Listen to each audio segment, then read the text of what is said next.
So, more than ever, shopping online has become really popular, but there's a bit of a downside.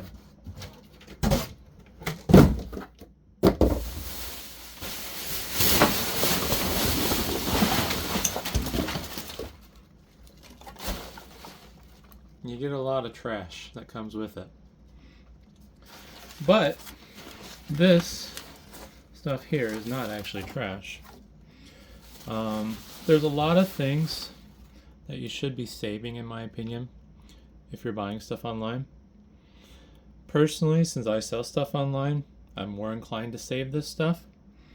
But as a consumer, there's a good possibility that you know somebody that can actually use this stuff, like myself. And I thought it'd be good to cover some of the things to save and kind of give you an idea of what people are looking for. And this is going to be a fun mess for me to clean up later, but I thought it'd be fun for emphasis. Obviously, one of the more important things to save is packing peanuts. Whether they be the cornstarch ones or the styrofoam ones. I think there's a few other types of packing peanuts too, but these are the more common ones.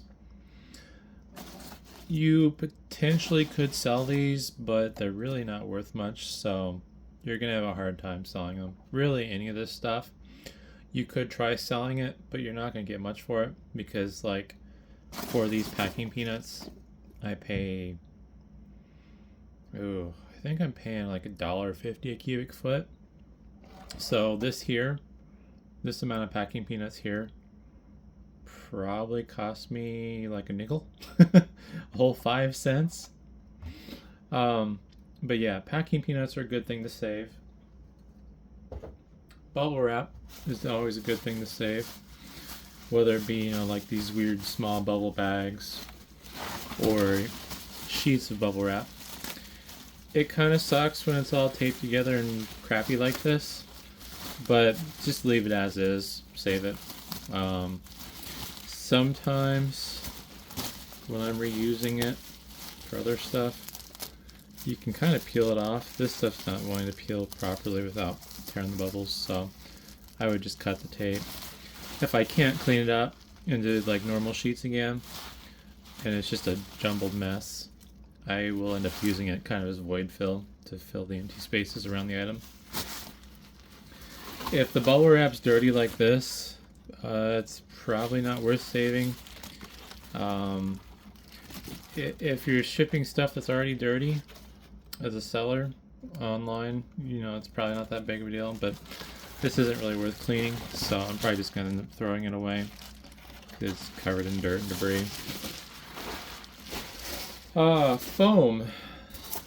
Same deal. Worth saving. It's really going to be hard to sell, but as long as it's clean, it's handy. Got these nice foam corners. These pieces of cardboard actually go with them for corner protectors. But any kind of foam is very handy for shipping, so definitely save that. And I don't think, well, I guess I got this. There's multiple types of foam. So this is like just regular styrofoam, and this is like your low density polyethylene foam. I love this stuff. This is the pinnacle of foam, in my opinion. Out of the way. Another thing is packing paper. I don't like packing paper personally. It has its purpose. It's not very useful in my opinion. I have resorted to using it a lot more if I'm shipping things that are lightweight and small and not fragile though. So packing paper is another thing to save. Same with these air pillows. It's another thing where I don't necessarily like them because they're not very durable, but they're great for really lightweight and small items. So that's where I end up using them. This is kind of an oddity. I don't know what you'd call this. I think they call them air quilts. So this, since it's shaped weird, is kind of tricky to use for shipping. But what I've found is if you find the seams, you can kind of cut it and turn this into a flat sheet of essentially bubble wrap. When you do cut it though, you gotta be mindful of where the air channels go, because when you cut into it, you're gonna pop those air channels. So like you can see with this, the air channels are going in straight lines parallel to each other. So if I were to cut this across the top like that, all these would go flat and this would basically be worthless. But yeah, these oddball air quilt type things are worth saving. People will use them.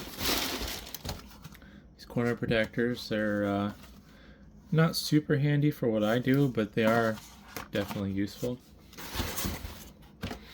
Small boxes, they can be hit or miss. This one's a little bit more of a origami project. That's not right. I'm not going to force you to watch me. I think it's like this, actually. Never mind, I think I figured it out. Small boxes are always handy. Yeah, I didn't get it right still. But, you know, boxes, they're worth saving. Same with this box. This box is in great shape still, other than, I mean, the fact that it's had the tape ripped off. Like, it's pristine from a structural standpoint. Boxes that aren't necessarily worth saving are boxes that are all crushed up. So you see how this corner is all wrinkly and stuff? All these corners have been smashed in from shipping. And then this took a hit from the top too, so it's weakened the box. This box isn't really worth saving from the standpoint of somebody to use for shipping. If you get boxes that are damaged like this though, people will sometimes want them for using to move, like from moving in their house or their apartment or whatever, just like package stuff. So boxes that are damaged aren't as big of a concern if, you know, somebody's using them for purposes that aren't shipping. But yeah, that covers the majority of what you're gonna see when it comes to, you know, stuff that you get from shipping supplies. The biggest thing, like I said, is just if it's damaged or dirty, people probably aren't going to be as prone to wanting it. But otherwise, most of the stuff that you get when you order stuff online, most of the stuff is worth saving. So hopefully that, you know, gives you some insight, and you know, potentially if you get the nice enough stuff, you might be able to sell it. You're not going to get much for it. Like if I had maybe 10 times what's here in this picture here, you might be able to get like $5 for it. But otherwise, just save it, throw it on Facebook Marketplace for free, and I guarantee you there's people that will want this for, you know, doing shipping for their e-commerce stuff. And it's great for the environment, and you don't have to pay to dispose of it. So hopefully that was interesting, and thanks for watching.